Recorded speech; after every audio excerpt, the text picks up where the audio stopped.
Okay, so Be'ezras Hashem, we are continuing with our series of shirim on the inner world of redemption, and we're going to be picking up based on where we left off last week, where we read the profound introduction of Rav Aaron Halevi Meister Celia to Hishari Avoda, where he reveals to us the secret of Yonasi Tamasi. Yonasi Tamasi, when HaKadosh Baruch Hu tells us that he loves us like his dove, like his perfect dove, so we see that Yonasi is also a language of Ona'ah, which means inauthenticity, and doing it with motives that are not refined to the profound degree that they need to be refined in order to claim that we have authentic spiritual connection. And seemingly a person would think that something that is inauthentic, something that comes from a place of trickery or self-interest or some hidden form of manipulation within the person's mind in relationship to how they perceive themselves, we would seemingly assume that those are things that disqualify that experience from being a valuable spiritual experience. We would seemingly remove from that moment any ontological significance. It wouldn't go into that place of being able to rightfully say that I've been present in this world. But nevertheless, the secret of Yonasi Tamasi is that even though it's still in a state of Ona'ah, B'derech Ona'ah, it's still taking shape by way of some element of fraudulency or a counterfeit intentionality that I try and create within my mind rather than naturally feeling. There's still optics to it. There's still self-interest. There's still a sense of self. I'm still operating in a place of bina. Nevertheless, tamasi, it's considered beautiful and perfect in the eyes of HaKadosh Baruch Hu because HaKadosh Baruch Hu loves our counterfeit money as much as our authentic money, and that any attempt and any orientation from within the self to act as if, in spite of the fact that I know I'm not quite there yet, instead of disqualifying that from the realm of spiritual connection and thereby cutting off half, if not more, of my life from the perspective of significance, the Torah Hakadosha, the light of the Tzaddikim, Chasidus, contains within the space of spiritual experience all of those moments of inauthenticity, all of those moments of ona'ah, all of those moments of yonasi. And in spite of the fact that I fall, I can get up again. And in spite of the fact that even when I get up, I know that I'll fall again, it doesn't detract from the state of being up in this particular moment. And all of this was to kind of lead us to the answer of the question of why do we need to ascend so often? Why do we need to spend so much time in our lives trying to tap into that mindset of awareness and okayness and all rightness and connectivity and dveikus and faith and all of the things that we call that moment of menuchas emashat or true calmness that we so desperately desire, because in truth, that's the innermost point of HaKadosh Baruch Hu's desire for us. Hashem wants us to be relaxed. Hashem wants us to be in a state of menucha. Hashem wants us to understand what menucha actually means, and that menucha is not the opposite of effort, but rather it is a framing of effort itself. Hashem wants us to be in a state of menucha, so then why, anytime I garner all of the strength to ascend upwards and to find a moment of Yishav Hadas, a moment of geula, why is it that I fall back down again only in order to try again? And all of the running and the returning and the entering and the exiting and the ascension and the descent, why does it need to be such a perpetual bipolar experience? Why can't it just be one moment that is steadfast and it allows me to operate in accordance with that mindset forever? Why can't it become a habituated state like other things? And what I want to speak about today, and what we're going to try and speak about today, Be'ezras Hashem, is the reason for that. That when it comes to experiencing geula prior to actual geula, when it comes to experiencing redemption of the mind, of the heart, of the self, when it comes to karve al nafshi giyala, which ultimately means some element or experience of self-actualization, where all of the various parts of myself, my nefesh, my bodily orientation, and my embodied state of being, my ruach, my psychological and my emotional register from within the heart of my mind, my neshama, my intellectual capacity to grasp and contemplate ideas, my chaya, my awareness of an unconscious desire or hope that is not yet fully present in my mind, my yechida, that innermost silent point of connectivity between me and the infinite, where the ego itself melts away and it becomes a chariot to reveal the light of HaKadosh Baruch Hu. When a person aligns all of those various parts of themselves So that's going to be an element of geula. Karve el nafshi geula, when every part is drawn together, and the naran chai and the full onslaught of what it means to be a human being and all of the various compartments of the self, when all of those compartments are acting together and there's a moment of connectivity, that's a moment of geula. It doesn't matter that the nefesh is not properly refined, or that the ruach is not properly refined, or that the neshama and the chai and the yechida. It doesn't mean perfect refinement of all of those states within the self, because that would mean geula mamish. That would mean actual geula. And until then, we don't have a full state of fullness, because that yechida is not fully revealed, as the Meforshim say. So what it means is that when I'm aligning all of the parts of myself in accordance to the state that I find myself in this moment. A moment of geula is not utilizing necessarily every aspect of the self and directing it singularly towards the contemplation of Hashem's infinitude and coming to a place of dveikus through that contemplation and a state of hispashtus agashmias, or a state of attachment to the Shem Havaya that's connected my ayin. That's not what it means to encounter geula. If that's where a person finds themselves in this world, if that's the avoid of a person, and that's where a person's circumstances and bechira have enabled them to come to in a place, so then that's the battlefield in which they're going to fight for moments of redemption. But a moment of redemption just means the fullness of self in its totality, with all systems ago and fully encountering the moment itself in accordance with where I am in that moment, within the framework of what I identify as religiously and spiritually functional within the framework of halacha. Wherever a person finds themselves is where a person is going to be capable of uncovering a moment of full geula, even though it's not in a perfect state, even though it's not tamim, even though it's still a state of yonasi, nevertheless, it will be seen as whole. And so a moment of redemption of the self is just where I am fully present. I am here right now. I am experiencing this thing. Whatever it is that I'm experiencing, I'm makabel it. If there's something I could do to change the unpleasantness of it, then avada, that's within my hishtadlus and my responsibility to change. But once I come to the place where there's nothing left that I can do to shift this moment in existence itself in accordance with whatever it is that I'm going through, so that moment becomes the playing field where I can be ready to be fully present. Ani kan achshav. I am here. All systems go. Nefesh, ruach, neshama, chai, yechida, all of the parts are working together to be present. I'm not running away. I'm not escaping. I'm not procrastinating. I'm not finding some unhealthy form of defense mechanism to shield myself from the unbearability or the seemingly unbearability of reality, but rather I am present in the here, now. I am here right now. And there is a moment of redemption. The full self has shown up to encounter existence, the inside of things, which is the emergent process of self in its perpetual state of development, and the external side of things, which is mitzias as we grasp it in accordance with the transitionary space of our sensual experience of vision and hearing and the sense of smell and language, all of the partitions and the connective devices that enable me in my inner interiority to connect to the external reality of the world. When there is an alignment and I am fully present, in that moment, I have experienced the state of geula. And in this world, that cannot necessarily be maintained for an extended period of time. By tzaddikim, it's a different thing.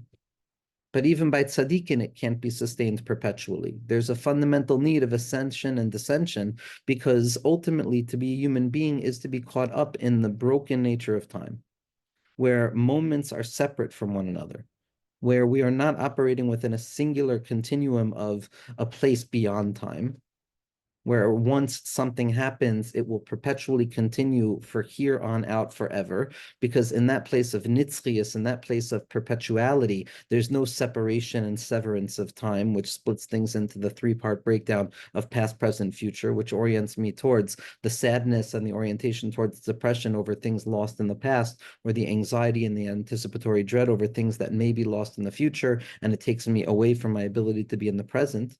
If a person were operating in a place of nitzchias, then to set my intention on geula and to find redemption would start and it would perpetually continue. There would be no separation.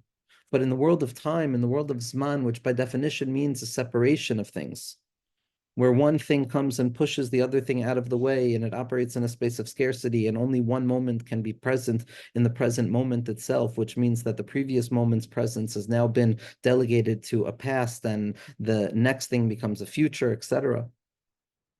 In a state of time, we lose sight of that ability to do something once and to have it work for perpetuality in a state of nitzchias, and we're thrown down into the framework where time is splintered, time is broken. The Shvira brought about the splintering of time. Time is splintered by its very nature. Zimun, Zman, as we've spoken about so often, is the emergence of anxiety. It's the emergence of separation, of distinction, of distortion, of being called, of being summoned, a zimun, a hazmana, a notion of being chased to one degree or another. I'm late for a very important date, never on time, always later, always early. In that place of boshesh Moshe levo, of the lagging nature of the elongation of time, which drives a person to want to kill time and to break free from time. All of the conditionality of what it means to be in a place of Zman Nakat, in a place of Torah Shebal Peh, is the definitive framework in which we encounter ourselves in this world.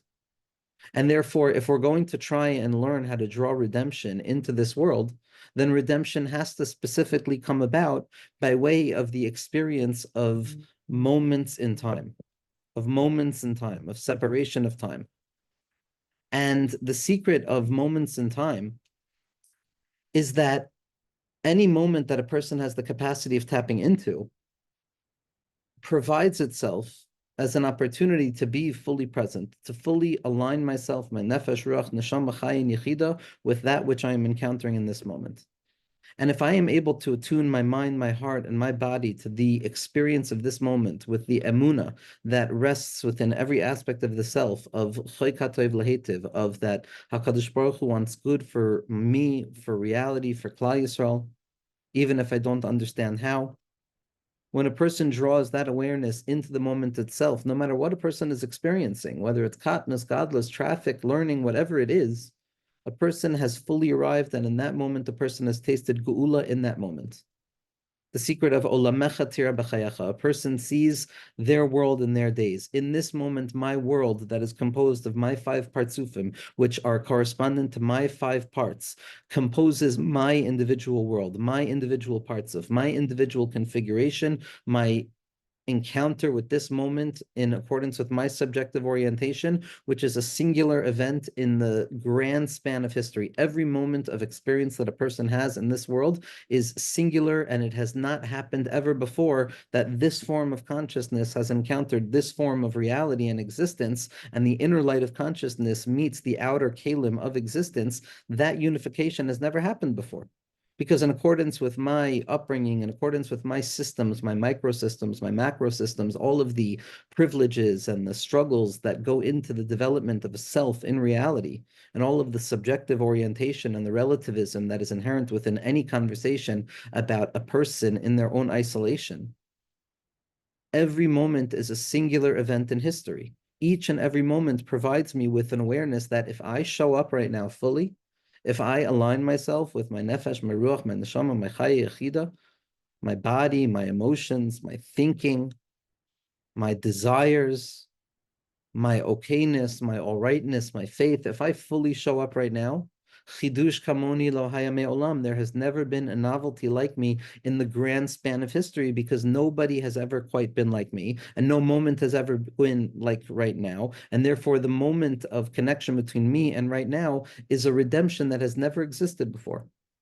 Meaning to say that every moment in a person's life, specifically in the process of moments, specifically in the time where we encounter time, where we're stuck within falling away from nitzchias, where we find ourselves in the ha'alama, in the concealment, and the choshech ha'kafel u'mechupel, and the darkness that is doubled over on itself, which is the nature of time. We find ourselves in the beten of the nachash. We find ourselves of thinking, Amarti achak me'avi hirochaykim mimeni. I can't understand anything in the world. I'm ignorant. I know nothing. I stumble about in the darkness with no ground to stand upon.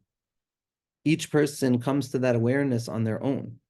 But it's specifically here in the place of Zman that a person is able to be mezamin themselves, to prepare themselves. Ana zamin lemeheve, I am prepared to be.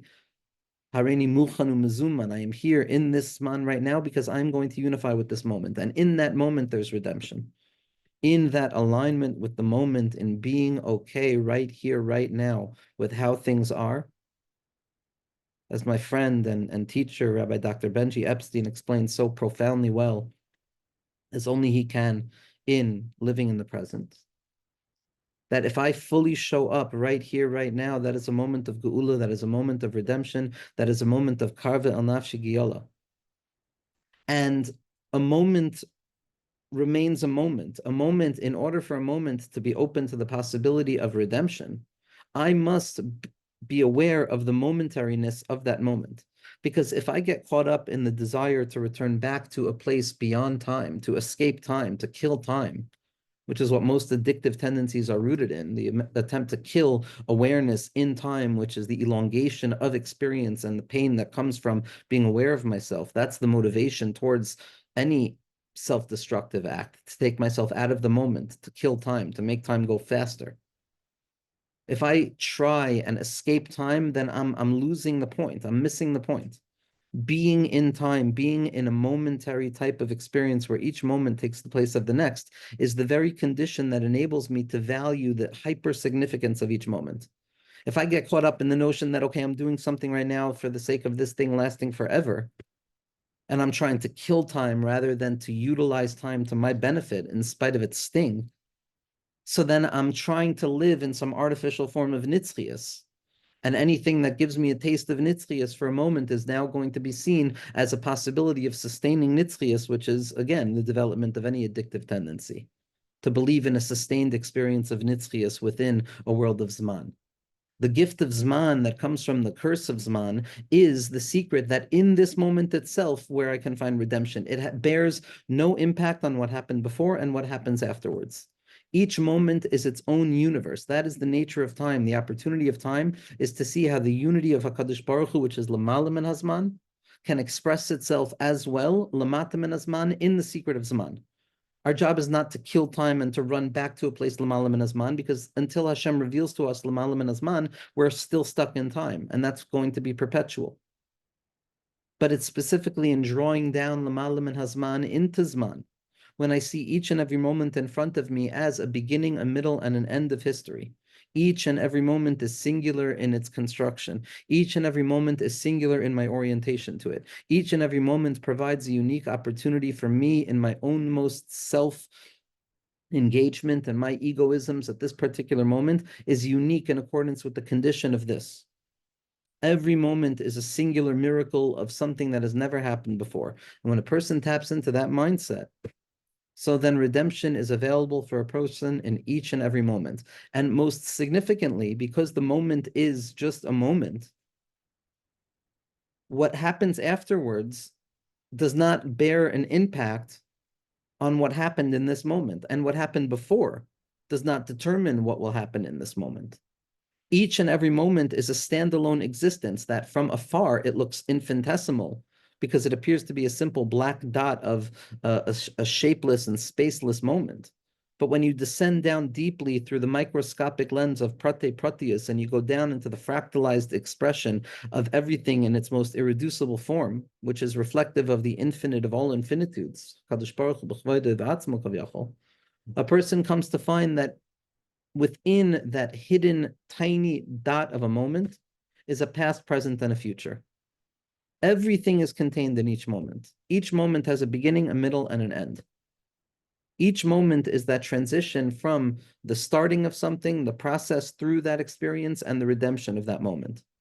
Each and every moment has the ability for a person to pause, stop, and pay attention, and to allow themselves for this moment to be okay, to experience menuchas emes she'ater otzeba, to taste it in whatever way that we imagine it to taste, to feel that calmness that descends upon a person through the clenching of the eyes, even deeper than the eyes being closed, and entering into that silent place of okayness and all rightness, where we attach ourselves to the infinite source of all things, in spite of the fact that we don't know what it is that we're attaching ourselves to in that moment, because it's l'mala mitam v'das. And only afterwards do we come back down to our yedios and our knowledge and our previously developed configurations of thought to give name to that experience. That's the tachlis, to go back up and then to come back down and to give it name, so that we have a language of connectivity that helps us through the moments of the trauma of speechlessness. But to ascend upwards for a moment is nitzchias. It doesn't mean that I'm breaking free from time. I'm drawing nitzchias into time. That's the gift of the redemption in the moment. And every moment itself provides a unique, singular opportunity in accordance with the configuration of spirituality that creates that moment. Each moment is an opportunity for me to uncover the light of HaKadosh Baruch Hu. And no moment is determined by the failures of the previous moment. Every moment is a shlichus. And I can receive that shlichus of this moment because what happened in the previous moment bears no impact on this moment. And what happens in the next moment bears absolutely no impact on the power of this moment itself, because each and every moment is a standalone reality of existence. As the Torah Chacham says, based on the fundamental descent into the prote proteus and into the particularities of particularities, the moments of moments, the tiny irreducible drops of experience that pass by our experience at every moment of our lives, waiting for us to attune ourselves, waiting for us to be present, waiting for us to say Ana zamin lemeheve, waiting for us to experience akarva el nafshi giola, whether it's a positive experience, a painful experience, a joyous experience. Each and every moment, the messengers that HaKadosh Baruch Hu sends, the shlichus, the malachim that HaKadosh Baruch Hu sends, the emotional balances, the things that pass through my eyes, the things that I experience, every moment in this world is an opportunity, as the Baal Shem Tov HaKadosh says, to figure out what Hashem is saying to me in this moment. What's the remez? What is this moment of awareness telling me? Because if I'm aware of it, then by definition, in accordance with the laws of Hashgacha Pratis, that Hashem determines the power and the significance and the meaning down to the most insignificant aspects of it, of my life in each and every moment, without any deviation whatsoever from even the slightest, most insignificant thing. Hashem, the Hashkacha, the Yichud B'Shlita is so ever present that I must believe that whatever I'm encountering in this moment is an opportunity for me to uncover a full experience of a Naran Chai, to be fully present within the worlds of Adam, Kadmon, Atzilus, Bri, Yitzira, and Asiya, that all exist within this particular atomized moment of time, which will go into Nitzchias. It goes back up. Each and every moment goes back up, and it's written within reality. If there was a positive desire in that moment, then that positive desire is now etched back in Nitzlius, because each moment that passes by goes back up and it goes back to that place of connectivity to the infinite. Each and every moment gives a person a new opportunity to encounter HaKadosh Baruch Hu. As the Arizal says, the Ari brings, Chaim Vital brings in Eitz Chaim Kadisha, in Hichal Adam Kadmon Shar Aleph Anaf Hey, says as follows: that after describing how really all of reality depends upon the shape of what's taking place above and the different permutations and relationships and yichudim and zivugim and connectivity that is taking place above, so too will the determination of what's taking place down here below. Each day offers its own kind of framework of how to find Hashem on that day. Velo od, says Rav Chaim Vital, and not only that, ela shebachol sha'a v'sha'a, each and every hour, each and every moment. Sha'a can also be used to describe a moment, as the Rebbe describes. Each and every moment, mishtanim ha'olamos. The worlds shift and the worlds change. Ve'ein sha'azu doimel sha'azu. And this moment is not similar to that moment. Umisha mestakel be'inyan hilach hamazalus v'kol chavim v'shinui matzavim, and a person who tries to understand all of the shifts and changes that take place on the physical way, in this world, the constellations and the shifting of energy throughout reality, on a quantum level especially, the shinui matzavim, and the perpetual shifting of their positions, uma'amadam, and the way that they relate to one another, ve'eich berega echad heim ba'oifen acher, and how in each moment they appear to be separate from the way that they were in the moment before. And that which takes place, and the person who's born in that moment will experience life in a different way than a person born a moment before that moment. A person can contemplate this and come to see Yistakel v'Yavin, and to understand that which takes place above. There's no limitation on how many moments and worlds HaKadosh Baruch Hu reveals to us throughout our experiences, which all of those moments, all of those individualized universes form together to create the tapestry and the narrative of our lives, which is the ultimate purpose and process of our lives. But it's not a singular process that begins from a beginning and moves through a present towards an eventual past. Every single moment is a past, present, and future that has fully expressed itself in its totality, and then it serves the purpose of being a point of connection in the stringing together of the tapestry of my history and my life. But each and every moment has its own significance. Each and every moment has the opportunity to grasp HaKadosh Baruch Hu in it and to bring redemption to the world and to myself, the taste of the future in the now. The taskil zeh mimoitze davar, and a person should use their deductive reasoning to understand from here. Ki ein seichel b'lev adam la'amoid al kol hapratim.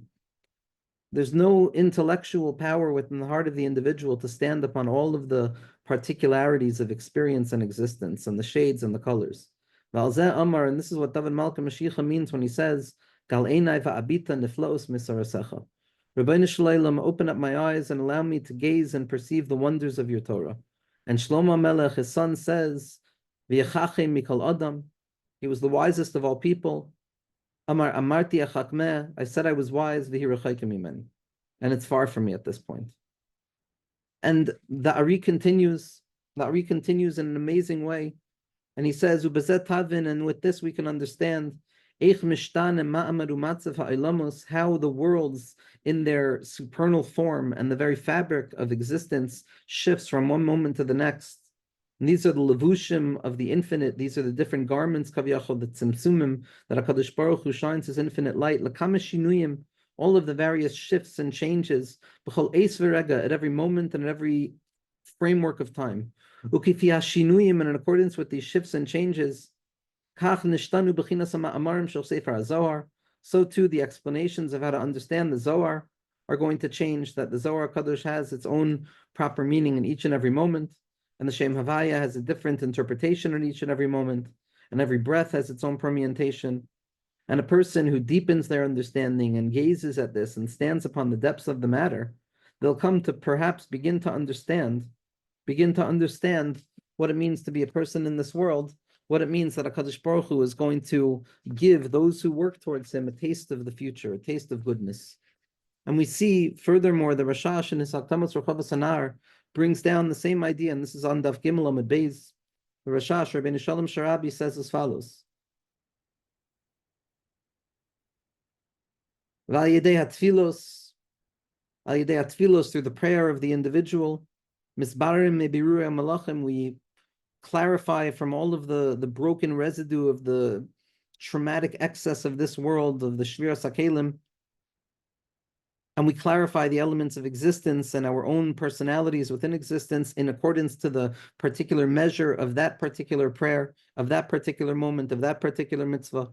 Laman, in that particular moment, ascends its own particular ascension from below up above, the desire for a wholeness to descend.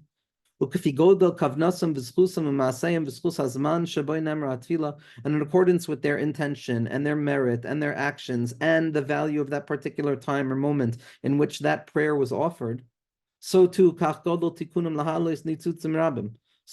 is going to be the emergence that comes from above down below, depending on the qualitative and quantitative shifts. Each day is different than the previous day. Each moment is different from the previous moment. Each person is different from the other person, and no thing is similar to the other. And this is the importance of the mitzvah of each and every person, that each and every person has the ability to rectify and elevate a particular element that is specifically rooted within them. And even the lowest element of the chelbana can be metakin, can refine even what the greatest element cannot refine, because each and every person is needed and each and every element is needed in order to properly fulfill the task. A paraphrase of Rabbeinu Harashash. We see again a hyperfocus in the tzaddikim amitim of the fact that each and every moment provides a unique opportunity for me to find HaKadosh Baruch Hu in this moment. And this is why the Lubavitch Rebbe Zchus Yagan Aleinu is able to demand from each and every person that in this moment, you have the capacity of doing more and bringing about Geula. Take miyad, right here, right now. Do not get caught up in the framework of time. If you get caught up in the framework of time, then you're questioning your value and your ability to fulfill your shlichus, your particular mission in this world, to uncover the light of HaKadosh Baruch Hu, wherever the dark spaces of your experience bring you. So if a person is looking at that based on what has happened in the past and how I feel I'm going to be in the future, in my failed attempt to ascend towards a nitzchias that is no longer available to me, so then I'm going to be broken because I thought I was a tzaddik and then I revealed I was a rasha, so I'm always going to be a rasha. How can I try and be a tzaddik again? But the reality of each and every moment representing its own fundamental expression that contains the totality of all worlds within it, and each and every moment is a new aliyah in the secret of aliyos ein kates, and there's no limitation to the ascension of worlds and particular moments that a person can find HaKadosh Baruch Hu in. In that moment, I can accept myself as a Beinani. Right here, right now, I'm a Beinani. If I was a Russia moment before, or I'll be a tzaddik the moment after, bears no impact on the status that I find myself in, which is a Beinoni. Right here, right now, I am prepared to change the world. Right here, right now, I am prepared to build again because it's an entirely new world. Each and every moment is an entirely new world. You lost the opportunity of the previous a million worlds. Who cares? There's infinite worlds coming up ahead of you in each and every moment. And the secret of Tekef Umiyad. This is the secret of Rabbi Nachman when Rabbi Nassan asks him, Rabbi, what is the most important thing that you do? And he says, whatever I'm doing right now, the secret of right here, right now.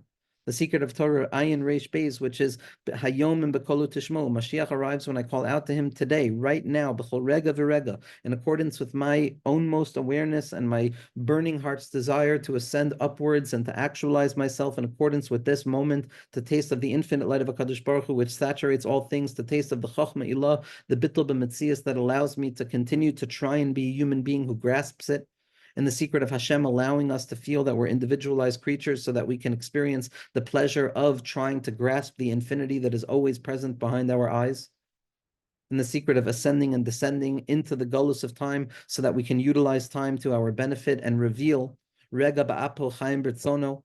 A person might feel a moment of anger in the moment before, but Chaim B'Ritzono, life depends upon the desire that you have in the next moment. Rega ba'apo Chaim B'Ritzono. The previous moment was broken. What difference does it make? I'm right here, right now. The previous moment didn't bring about the tikkun that I thought it would bring about. It doesn't matter. The tikkun of the previous moment is the tikkun of the previous moment, and that's its own shleimus. And in the secret of Rega ba'apo Chaim B'Ritzono, finding HaKadosh Baruch Hu in the Rega, fighting against Amalek, which is Reishis Goyim Amalek, fighting against all of the concealment and the devaluation that we say belongs to each and every moment, we give ourselves the ability to taste the future in the now, to be present right here, right now. Afilu b'derech oina'a, yonasi tamasi, right here, right now, Ribono Shel Olam, I'm with you. Right here, right now, I'm good. Right here, right now, I believe in you. Right here, right now, I see the or ki tov that gun is behind my eyes. Right here, right now, I believe be'emuna shalem b'vias HaMashiach ba'afal pishi et mamea im kol zeh achak elo. Every moment of zeh is a power of waiting for him. Right here, right now, the way it is right here, right now, in this moment. And in that secret, we have the ability of bringing up ourselves into a taste of redemption, and the secret of chagi kemat rega, of wait just a little bit, kemat rega, for one moment a person will come to taste nitzchias. And again, there's so much more to say on this, but for now, the avodah of tasting one's world in their days is the secret of drawing lamala min zman down into the zman. It's a secret of not undoing the need for time, but forcing time to reveal to us the deepest secret of above time, within time, that each moment contains nitzchias within it, which is the secret of the Arizal, who would dream on Shabbos for a Torah that would take 80 years to understand. Why couldn't it be 1,000,000 years? Why did there have to be a limitation? Elamah, the Iker, is to find the limitations of time, but still be above it so that we can taste nitzchias within Zman itself, and we can draw down the lights of Geula into the present moment by turning our Torah, which is a Chaye Olam, into a Tefillah, which is a Chaye Sha'ah, which is seemingly a paradoxical thing. We want to go from time to above time, but why would we want to go, as Rabbi Nachman says, to go from Torah, which is Chaye Olam, perpetual nitzchias, into Chaye Sha'ah, which is Tefillah? The secret is drawing down above time into time, drawing down Torah into Tefillah, and realizing that every moment of my life and existence right here, right now, is another opportunity for a shlichus, is another opportunity to go weiter and take it from miyad, the right here, right now, and be'ezras Hashem, to enter into the gates of Geula, to taste the light of the Vitebsker's room, the lights of Tiberia, and to be zoichet to Mashiach ben David, Mashiach ben Yosef, and Moshe Rabbeinu, who's koil shnei Mashiach, and mi bein shnei akruvim be'ezras Hashem.